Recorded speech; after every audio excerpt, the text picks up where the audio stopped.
بسم الله الرحمن الرحيم قل هو الله أحد الله الصمد لم يلد ولم يولد ولم يكن له كفوا أحد.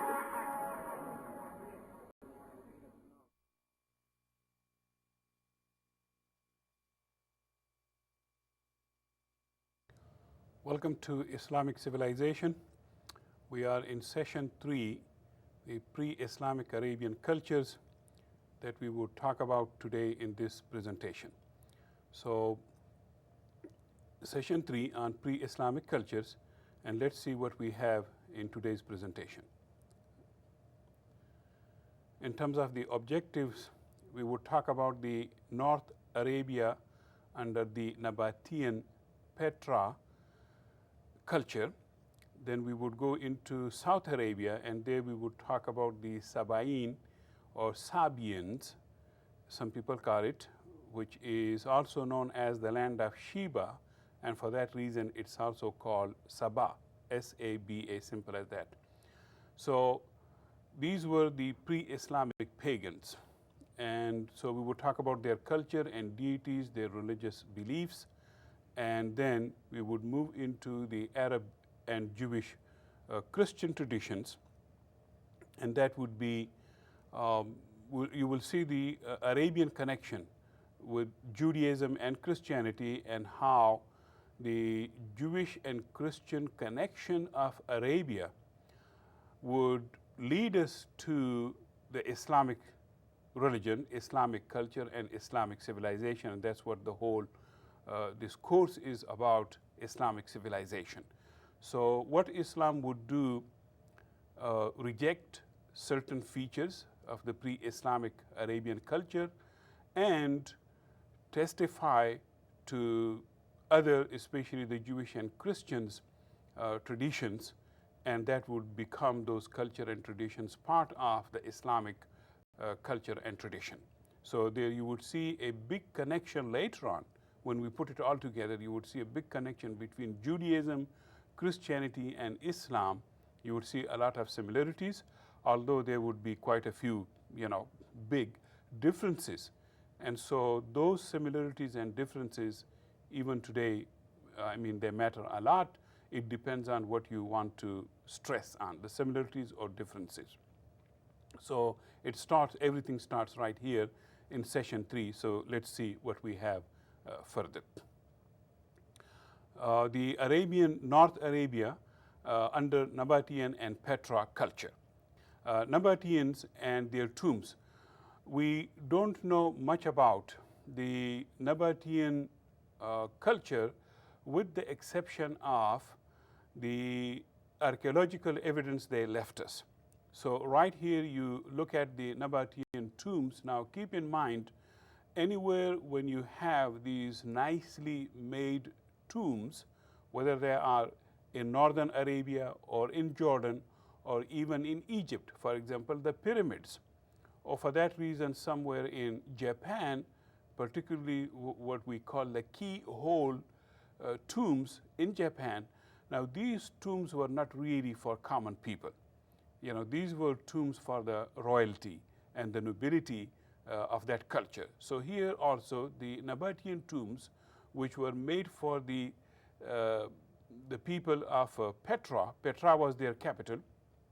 So in Petra and other places in northern Arabia, you have these tombs and some other archaeological evidences which tells us that this culture was much more in tune with the Greek and the Roman culture.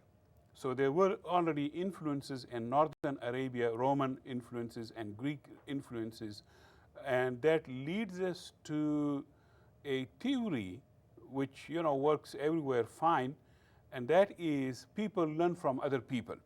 No matter how much they live in isolated places, still these isolated places are connected to other places. and that is how people have learned, and adopted things from other cultures. And the Nabatean people show that to us, and where they got that technology, where they got this structure of architecture, especially in the tomb and other palaces. So that's what you are looking at, the Nabatean tombs, and the evidence that they could build, great, wonderful items that we would see also later on. So let's move on.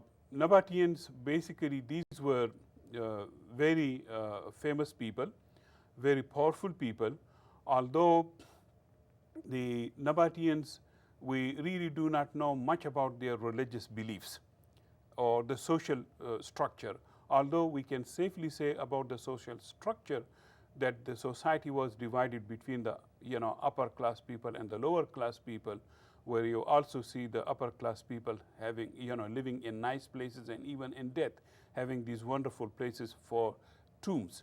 So here the image that you are looking at in Petra, mostly in Jordan, these are called the Pharaoh's treasure. And the story is that these were not treasure places. These were common palaces for the nobility, and there the nobility lived, or they kept, some of the people over there inside these palaces. The treasure, this was sort of a misnomer. And there, the treasure, the story is that the people of Petra, they were rich people, no question about that. They were also commercial people, not so much into agriculture, but commerce. And if you look at the map of, northern Arabia, Jordan, and Syria, these people had good commercial connection with other people, and that's how they made big money, and that's how they could pay for these wonderful architectural design that they came up. And you just had a look at one of them, especially the Pharaoh's treasure. This Pharaoh treasure, this is a sort of, what should I call it safely, a wrong terminology. What happened centuries later, rather 1,000 years later, when the Crusaders were there in the region, one of the Christian fathers living in the region, he said that this place belonged to pharaohs, and he put his treasure here, so this place must be protected from the neighboring Muslims. And that is how, the terminology, the Pharaoh treasure, came up. These were not Pharaoh treasures. These were just palaces and their architectural, monuments that Nabateans used to live there. So that's, how the Pharaoh treasure was sort of a fallacy to put it up there just to protect the place. They call it the treasure. Okay, let's see further. As I said, the Nabateans were very much in connection with the Romans. And the evidence is in Syria, as far northeast as Syria from northern Arabia, you have this Roman amphitheater in Bosra in Syria. That also shows that the Nabateans, of course, and their Roman neighbors would have the same, almost the same, sort of plays, dramas. However, unfortunately, we don't have the written record. We have the archaeological record as you see it, but we don't have the written record. What type of plays these people played, what type of a literature they had. Here and there just pieces, but not really, big books or a lot of written stuff. We don't have that. Just archaeological evidence, it tells us. And what we do is, historian, archaeologists, they compare and contrast the structure of one amphitheater, with another one, and they say, wow, look at this. This is not Rome. This is not Italy, and yet you have a duplication of the Roman amphitheater right here in Syria, so which connects, Syria to Rome, and rightfully so, because the distance is not that too much. Syria is also on the way of the Romans to China, as early as that. And so that's the reason you would have in the region, especially in northern Arabia, Roman and Greek archaeological sites. Maybe built by the Romans, maybe built by the Greeks, but usually these were the local people who created them. Maybe there was a Roman master, so to speak, and he employed the local people in the construction of these structures. So here, although we don't know much about the Nabateans, who gave us, the great capital of Petra, but at the same time, we know from these archaeological sites that they were very much in connection with other nations.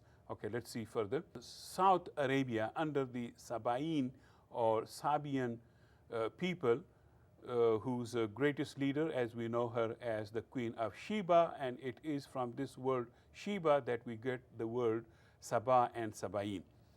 Sabaean, again, they were better off in terms of the reading and writing, in terms of writing stuff.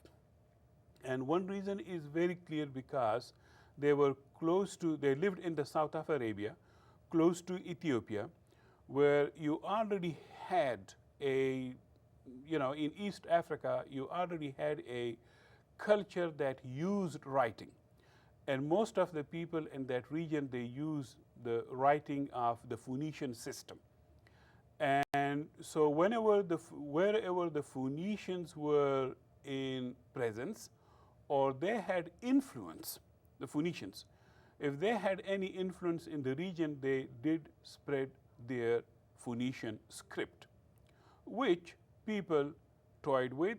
They, modified it and made it suitable for their own language. So that's how you see one script being used by different people, and each people modifying it to make it suitable to their own, linguistic needs, or mix it up with something else. And that is what happened also to the Phoenician script. Phoenicia, ancient Phoenicia, that was, if we can put it in modern day terms, ancient Phoenicia was the place where we have now Palestine, mostly northern Palestine, and Lebanon, most of the Lebanon. So Lebanon and Palestine would give you ancient Phoenicia. And these ancient Phoenicians, very commercial people, one of the first scripts in the region, though, and this script was widely used. And the reason was the Phoenicians were commercial people, and wherever they went, they wrote and, did reading in their script and spread their script. That's how you see a modified Phoenician script used by the Sabaean, the people of Sheba, or Saba, S-A-B-A, in southern Arabia, in the south of Arabia. Let's see further the Sabaean. Here you have a statue, a Malay, of a goddess. Now, interestingly, these gods and goddesses in North Arabia and South Arabia, Northern Arabia, Southern Arabia, you would see them a lot. And the reason is different people used different deities for protection, especially for protection, for production, both agriculture and human production, population. People need children, they need food, and so they had different deities that they would pray to, and they would give them children, and they would give them food, they would give them agriculture. So that's the reason you would have a lot of gods and goddesses in the region. That would not be anything new to any part of Arabia. That was also the case with the Greeks. That was also the case with Romans or any civilization. So the result is you would see in this region the rise and fall of the deities, the rise and fall of different gods who came in power for some time, held their position, they stayed in power, and once their tribes were wiped out, they were defeated, then those gods were also considered to be defeated gods. So their people adopted other gods, other religions, other belief systems, and that is how religions, they go up and down. So that's what we call the rise and fall of gods and goddesses in the region. Some survived for a long, long time. Others, just caved in, and they were powerful gods that we would talk about, at least one of them, who stayed for a long time in business. So the gods were, good as long as people believed in them. And you're looking at one of them who rather went in the south down and did not make a big, impact on the people in the north. So it's a very localized deity, Amalek state. Okay. In the south, you have the Himyarites. And here you see a griffin, the depiction of a griffin. And this also shows us that the Himyarites were very much connected to the Greeks and the Romans also. And the reason is the Greeks and the Romans used the Red Sea as a connection to the rest of the world, especially in the Arabian Sea and in the Indian Ocean. And with the trade and business came other gods and goddesses, other belief systems, and that is how you see at one of the griffin. Now, the question, if the Himyarites were the first to come up with this idea of the griffin, or did they adopt from somebody else, that's always debatable, and we leave that to the archaeologists to solve that problem. Okay, we next move to the Queen of Sheba. Right there, she is meeting King Solomon, mentioned in the Old Testament. And this is an interesting story that comes to us from the Jewish tradition, Jewish literature, and also the same story would enter later on in the Muslim tradition and Muslim, religious text.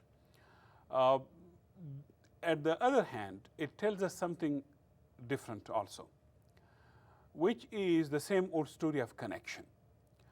Think about it. King Solomon living in Jerusalem, in modern-day Palestine or Israel, and Queen Sheba living in the south of the Arabian Peninsula in modern-day Yemen. So how was it that she would travel all the way to Jerusalem and meet King Solomon? Now, this is not just a story that was made up.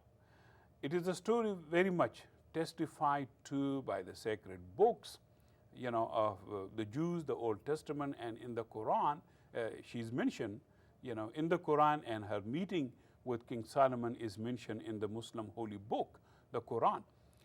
Now, one reason is very simple, that both the kingdom of Solomon and the Queen of Sheba, that of the Queen of Sheba, were connected through commercial contacts, and that is how they came to know one another, and that is how they met. And the meeting is believed to have been, a great meeting between the two, the meeting of the mind. They not only just physically liked each other, but at the same time, what happened was the Queen of Sheba converted to the religion of King Solomon.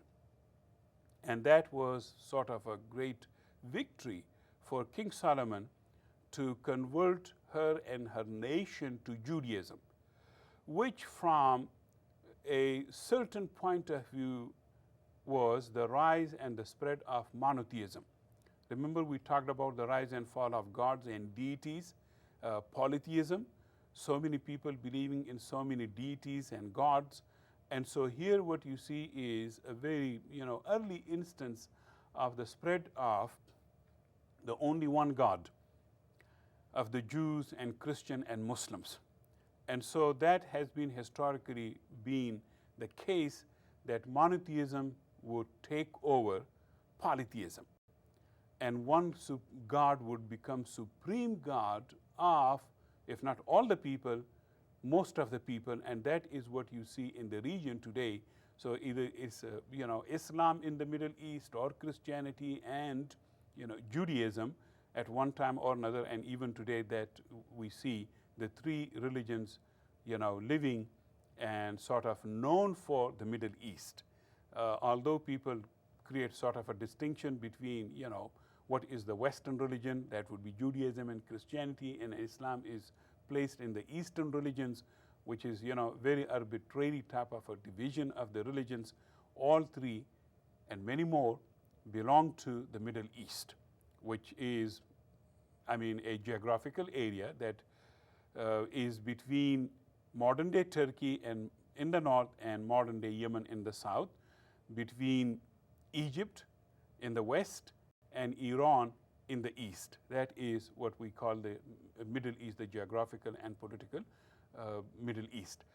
All right. So Queen Sheba, the story is whether she was the queen of Yemen, as a lot of Yemenis, claim, or was she the queen of Ethiopia, as some Ethiopians believe.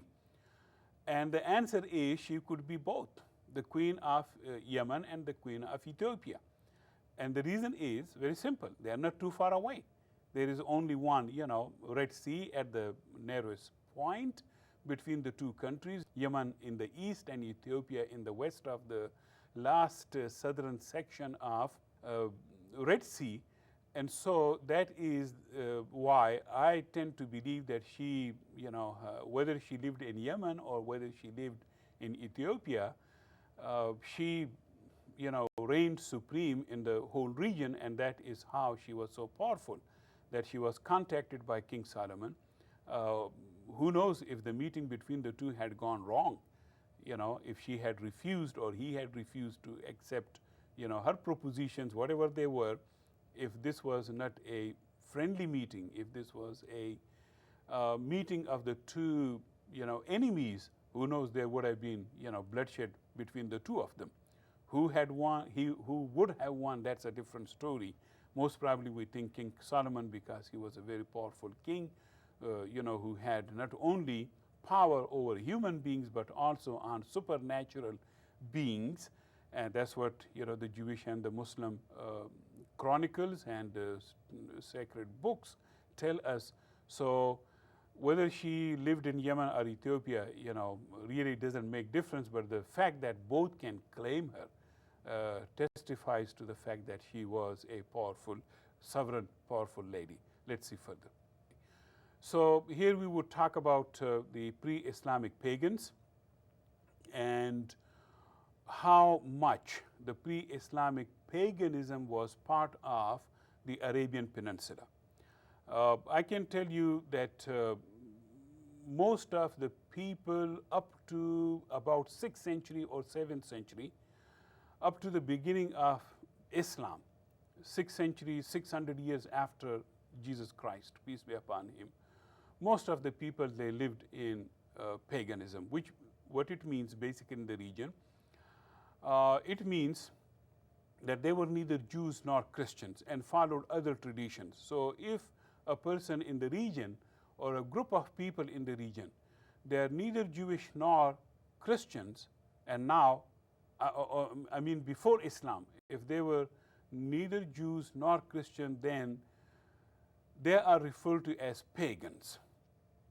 Because in the region in the Middle East, Muslims do not refer to Jews and Christians as pagans or infidels. That is sort of was, imagined by the Western culture and the Western people, European people. They might refer to the Muslim as infidels or pagans, but the Muslim do not refer to Christians and Jews as pagans. They rather refer to them as Ahlul Kitab, the people of the divine revealed books, that is Torah and Gospel, Evangel, Injil. So when we talk about in the Islamic civilization, in the reference of Islamic civilization, when we talk about pagans and pagan deities, keep in mind we are referring to those people who were neither Jews nor Christians. And here you have one pagan deity. This image that you see, is that of Baal, and he was a very powerful deity, always in the region associated with uh, giving people food and children, and that's what most people need, throughout the world. Children and food, and very powerful in the sense that he even influenced certain Jewish people who were not supposed to believe in any other God except their own God, Yahweh. But as I said, he was very powerful.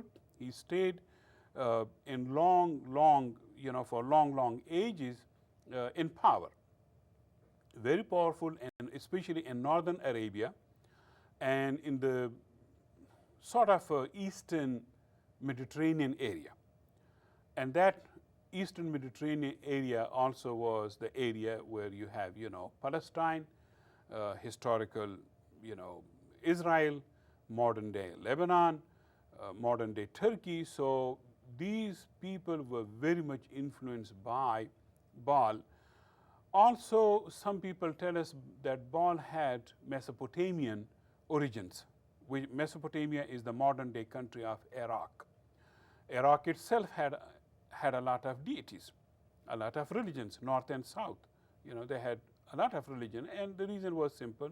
It was a very wonderful place, Iraq, the land of the two rivers, the Euphrates and the Tigris, a lot of agriculture, a lot of wealth.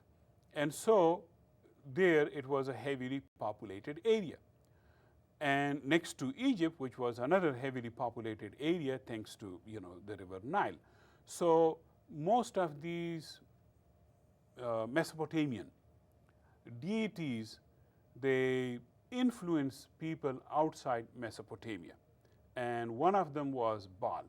There was another one called Shams, a representation of the sun. In fact, till this day, sun is called Shams.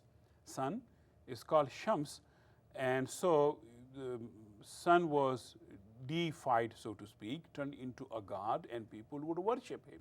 And so is, Baal, a Mesopotamian deity whose influence went far out of Mesopotamia and influenced, as I said, even some Jewish people. They were not supposed to pray or worship any god except their own God, Yahweh. Let's see further. Staying with the pagan deities, here you have Baal, Shamin in the middle, and the two persons on the left and right. Some people believe they could be the kings, and they have the Baal Shamin in between them, or the two persons. This is in the middle. This is Baal Shamin, and the two person could also be representation of Baal or representation of some other deities. So whatever the case, Baal Shamin is in the middle, and that also shows his power in this imagery. It looks like, based on archaeological evidence, it looks like very much a sort of a Greco-Roman design of the sculpture.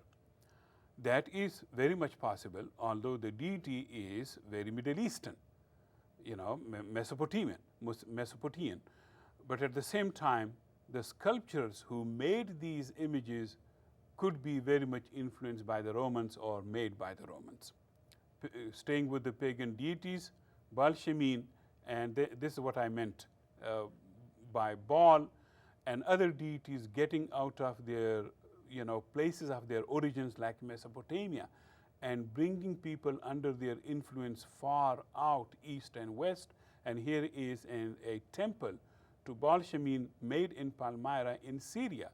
And Syria is, way out of Mesopotamia, although you could say next door, but at the same time it is, it seems that Baal was very powerful to have such a great influence both in Syria as well as in Palestine or Israel or even further west in the eastern Mediterranean. Arab deities, and when we say Arab deities, that would be Arabia proper, and here you have the image of the deity of Lat. Another image is that of Uzza and Manat. So these Arab deities, Lat, Manat, and Uzza, as some people refer to them in that order, Lat, Manat, and Uzza, these deities were very powerful, and they remained in business for a long, long time in Arabia, especially in the place where Islam originated, which is Mecca and Medina. Of course, they could be further north or further south, but the historians, they tell us that Lat, Manat, and Uzza, these three deities or goddesses, they were female. They were in the region of Mecca and Medina, where later on, centuries later, you would see the rise of Islam. Now, there were other deities, but of lesser influence, less influence and less following. So the Uzza and Manat,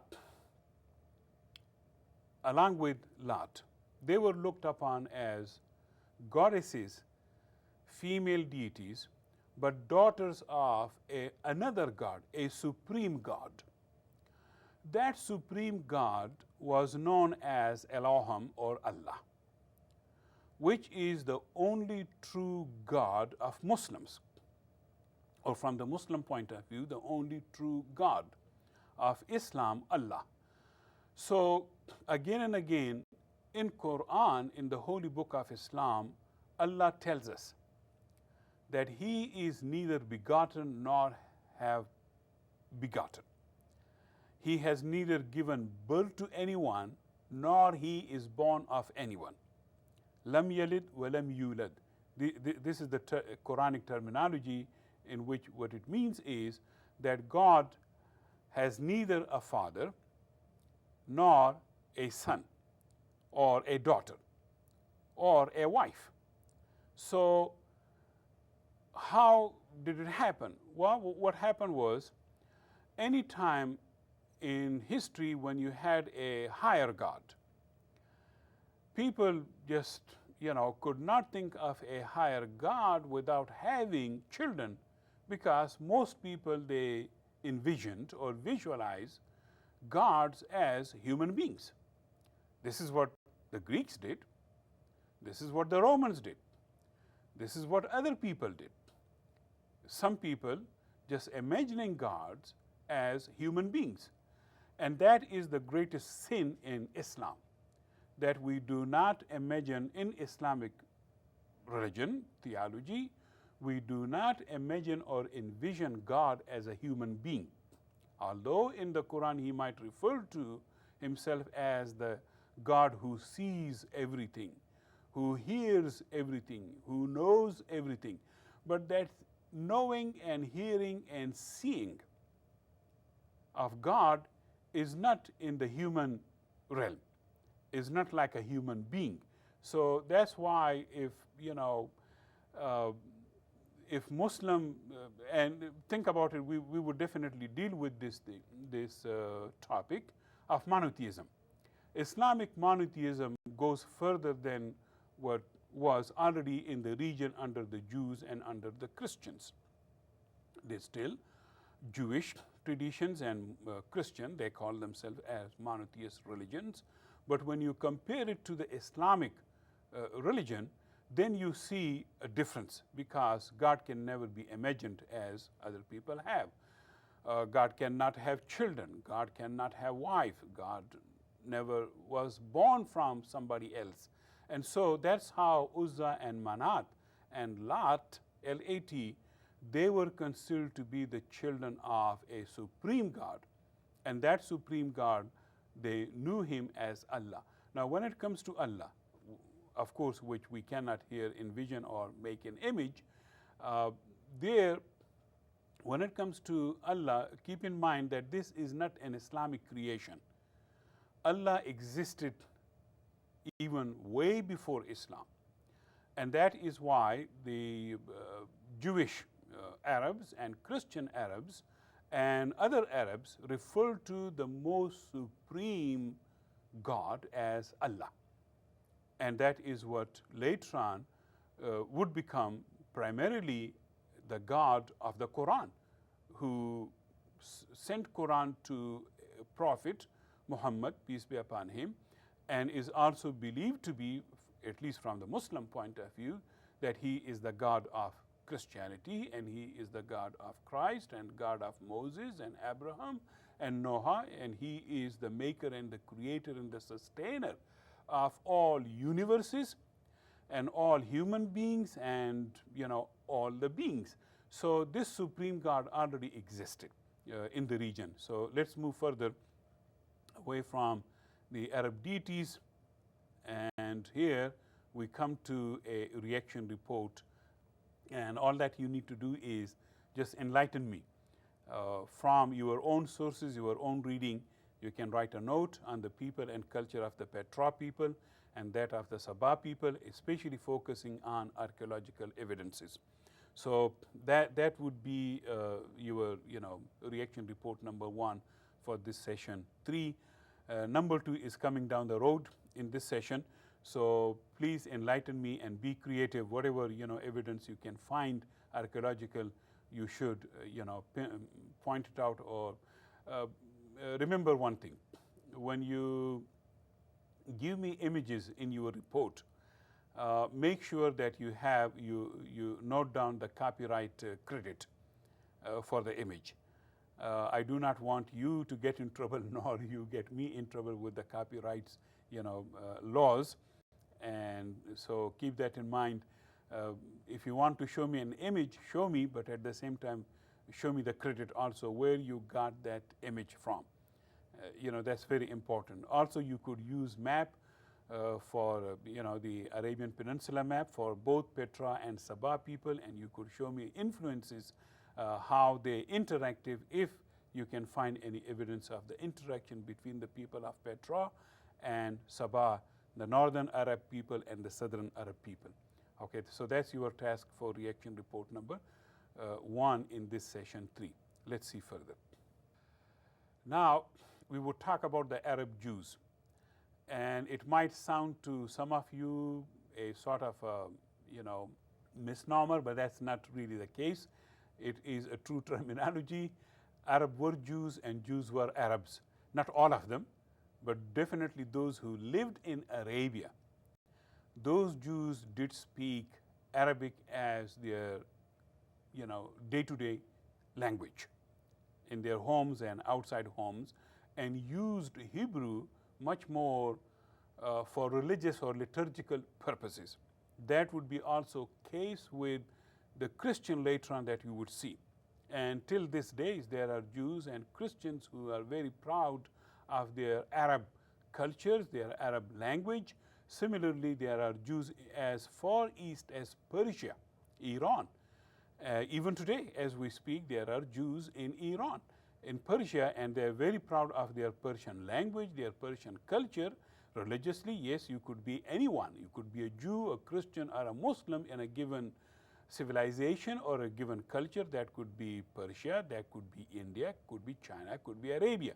And so you use the local language in which you are born, and your parents and forefathers for centuries have been using that language. So the Arab Jew or Arab Christian should not, make you panic, because these are real people, and they were real people. Okay, let's see what we have. The Jewish tradition, at least in Arabia, or when we say Arabia, at least in the Muslim tradition, it starts with Abrahamic monotheism, the monotheism of Abraham. And let's see, Abraham, a person who lived about 2,000 years before Jesus, peace be upon him. And he is considered to be the one person who tried his best with his people and other people to spread the message of one God, who could be known in different languages, in different ways, even among the same people. So monotheism, the worship and belief of one God, sort of starts with Abraham, although before Abraham there were other prophets, messengers of God who also gave us the message of this one God. So here you have Abraham. More than that, he's also known to be the father of the people of Ishmael or Ismail. That was his firstborn son, Ismail, the son of Abraham. And from Ismail or Ishmael, he would get the people that today we know as Arabs. And who are the Arabs? Well, originally some of them were Jews and some of them were Christians. And later on, with the rise of Islam, Arabs became Muslims. And that's how you have, Arabs are predominantly Muslims, but not all Arabs are Muslims. And similarly, not all Muslims are Arabs. So from the line of Ishmael, his firstborn son, he gets later on the people of Arabia that are known after him. Then he had another son, Isaac. And from his line, he would get, or we get, the Hebrews. Now, both are cousins, Arab and Hebrews. If there is a sort of a DNA test, I mean, you can have it. And so most of the people of Isaac or most of the people of Hebrews, they turn to Judaism. Religiously speaking, they turn to Judaism. So what happens? Some of it correct and some, just imagined. Most Arabs turn to Islam. That is true. But also it is true that all Arabs are not Muslims. There are Jews and there are Christians among Arabs, even today as we speak. Similarly, all Hebrews were not Jews. That is also true. Predominantly, the Hebrews adopted Judaism. One more thing, both Arabs and Jews, ethnicities, they belong to a larger group, which is called the Semitic group. Semites or Semitic people. So that's another, big group, which is sort of in the European and American perception. Whenever we say Semitic people and Semites, or for that reason anti-Semitic, people mean Jewish people and anti-Jewish people, which is fine in the, in this sort of perception, but it's a very narrow perception because Semitic group of people, and especially those people who spoke different Semitic languages, those lived in the closer vicinity of modern-day Arabia and Middle East and Palestine and Israel. But keep in mind that not all Semites belong to one particular religion. They belong to different religions. There were non-Jewish, non-Muslim, non-Christian Semites before the rise of these religions. Religion come later. People went before their religions. There were people before they adopted, a certain particular religion. So do not confine religion, that hard and fast to a tribe or to a certain ethnicity or to a certain race. People change their religions, all the time. Not all of them, but some people, and that is what you see here also in the Middle East. People have changed religions. And here comes the story of Hagar and Ishmael.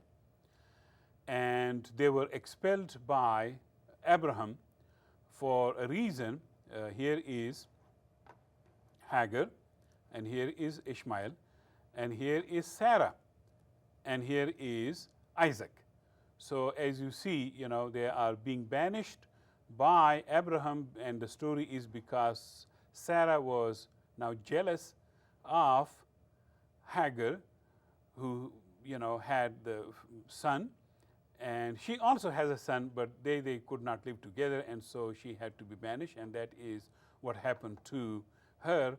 Here in this image, it looks very emotional, and so that's why I have two images for you in this. Keep in mind, Abraham is very old, and God still blessed him with two sons. Okay, all right, let's see. Hagar and Ishmael right there in the desert. The story is that they were brought by Abraham, or they came to the present day place of Mecca and Medina, especially Mecca, which was a desert, which was a barren place without any food, without any water.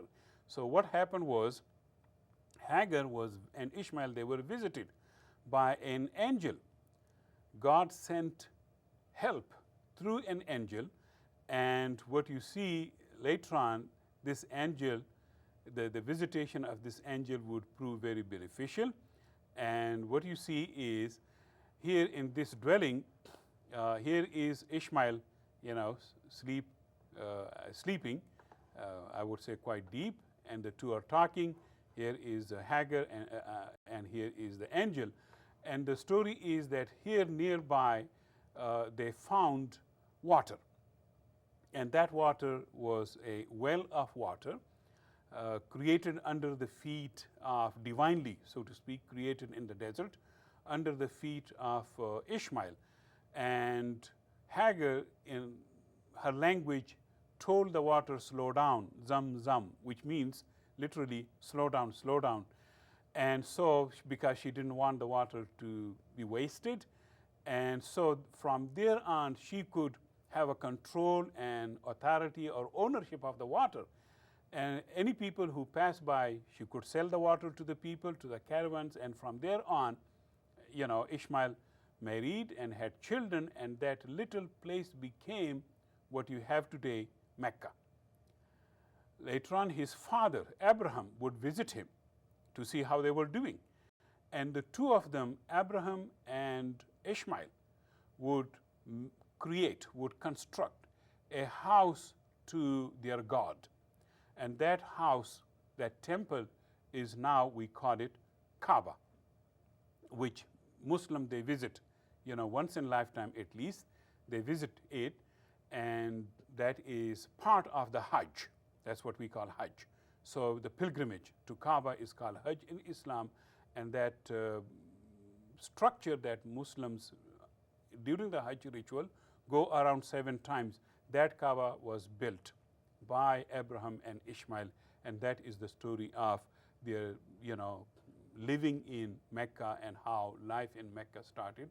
It is a very blessed place because Kaaba is there, and it is there because God brought Abraham and Ishmael to this place also. Okay, let's see further. Abraham's sacrifice. That's another, wonderful sort of very historic, to say the least, very historic experience for Abraham to have been asked to sacrifice his son. It was a test of God. But then here, which son, Isaac or Ishmael? And it divides, the Old Testament and the Quran, the Jews and the Muslim, so to speak. So the Jewish tradition believe it was Isaac.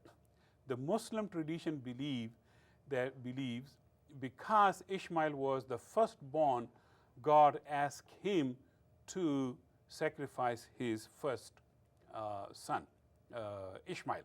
And so that's the Muslim belief. But none of them was sacrificed. What happened was God accepted his sacrifice and sent an angel and stopped him from sacrificing his son. So the angel brought with him or her a sacrificial animal. And so Abraham sacrificed the animal rather than his son, but he had all the intention of sacrificing his son, which God accepted the intention, but the action was done with the animal. So that's how intentions are very important.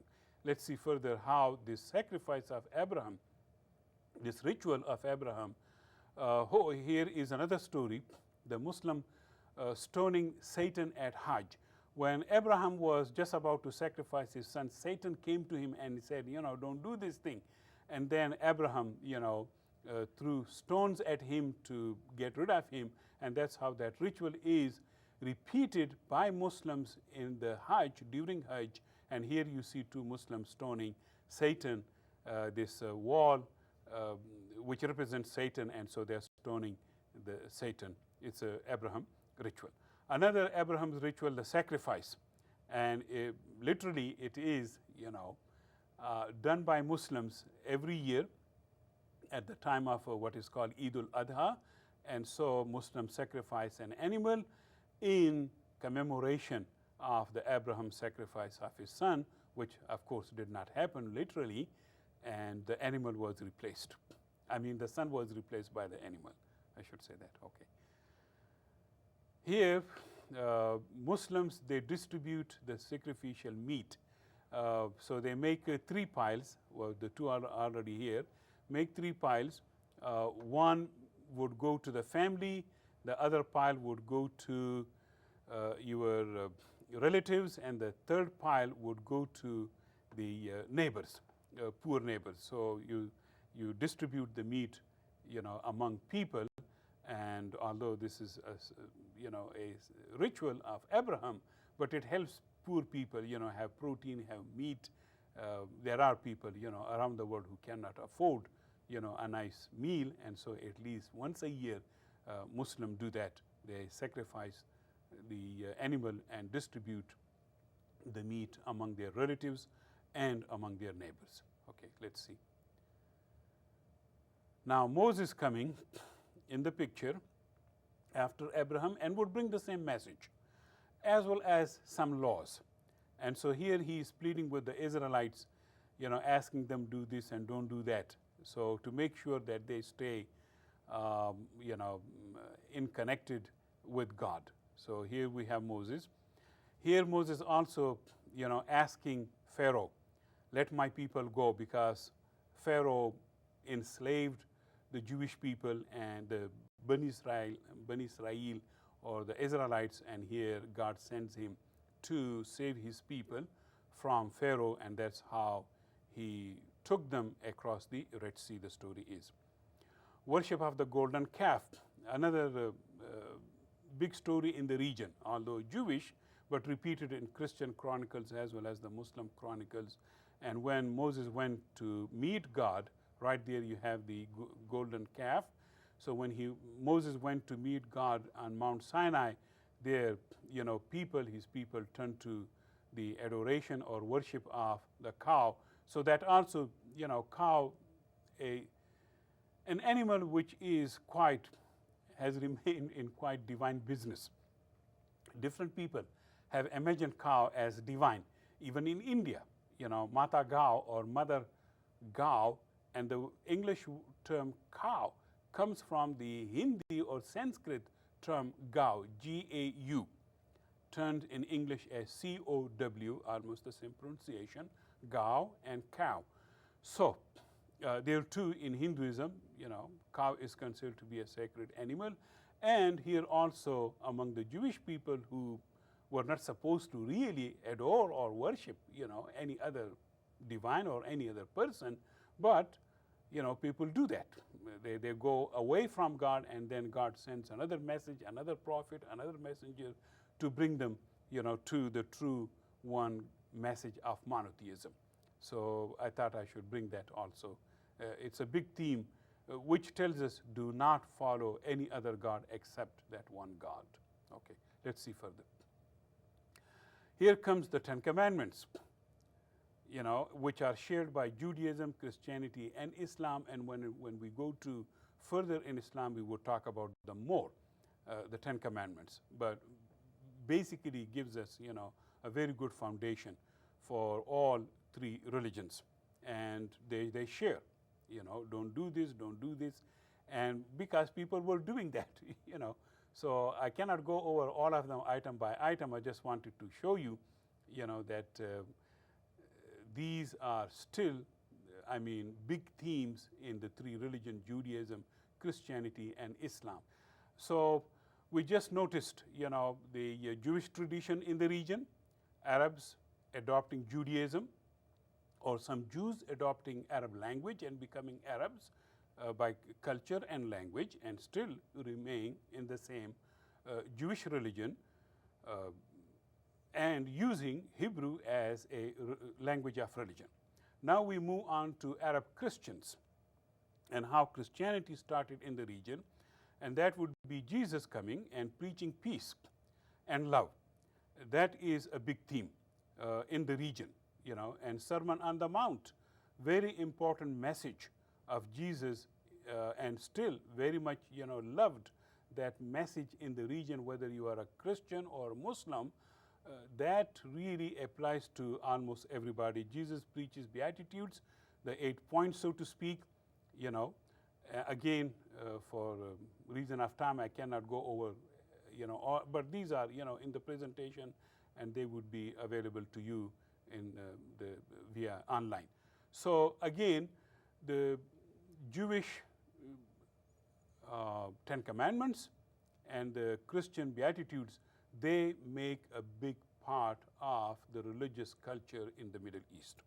Okay, the Last Supper that we have, although very Christian, the Jews and Muslim may not buy so much into it, but again, all the great disciples of Jesus very much mentioned, by Muslims and very much revered by Muslims. Not only just Jesus, but also his mother, and both, in fact, are big theme in the Quran, in the Holy Book of Islam, as we later on see it. In fact, Mary, the mother of Jesus, is mentioned more than any other woman in the Quran. In fact, the only woman mentioned by name in the Quran, and that signifies her importance for Islam and signifies how much Islam is connected to the previous two religions of Christianity and Judaism. Okay, let's see. I think we have come to the end, and just one point that I want to make, and that is divine revelations.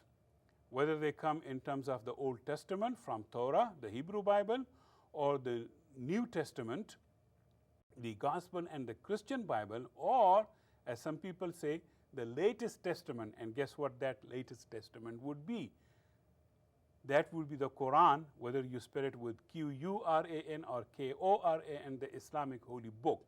So all these three revelation divine books very much still in power and very much guiding the people in the Middle East. So what you see here is Islam being the last of the two, so to speak, but at the same time it jumps all the way to Adam and Noah and Abraham and Moses and Jesus, peace be upon them all, or alayhi salam, as the Arab would say, peace be upon them all. So that is how Islam is connected to the previous tradition of Judaism and Christianity. And as Muslims say, in Islam you really do not, miss any of the previous two religions. So that's the reason, Muslim insist that their religion is not a new religion. It is the old message of monotheism of God. Oh, here comes another reaction report for you, report number 2. You just write a simple note on the Jewish and Christian presence in Arabia, but focus on their monotheistic and ethical messages. Okay, so tell me something about the Jews and Christian in Arabia and how the Arabs are connected to the Jewish and Christian tradition, and how many tradition there are, Jewish, Christian, and Islamic, and how you connect them all together. All right. Here in review, what we did was we saw the rise and fall of cultures and their deities and gods before Islam in Arabian Peninsula. We talked about the Jewish and the Christian religious traditions, their legal system, and the social peace that existed there, and the renewal of monotheism in Islam, how Islam is connected to the two previous religions. Also, very important, stay engaged. If you have any question, please let me know via Lawlima. And if you have any assignments, as you have, you do them on Lawlima and send me messages, as many as you can. Whatever question you have, please let me know. And thank you very much. بسم الله الرحمن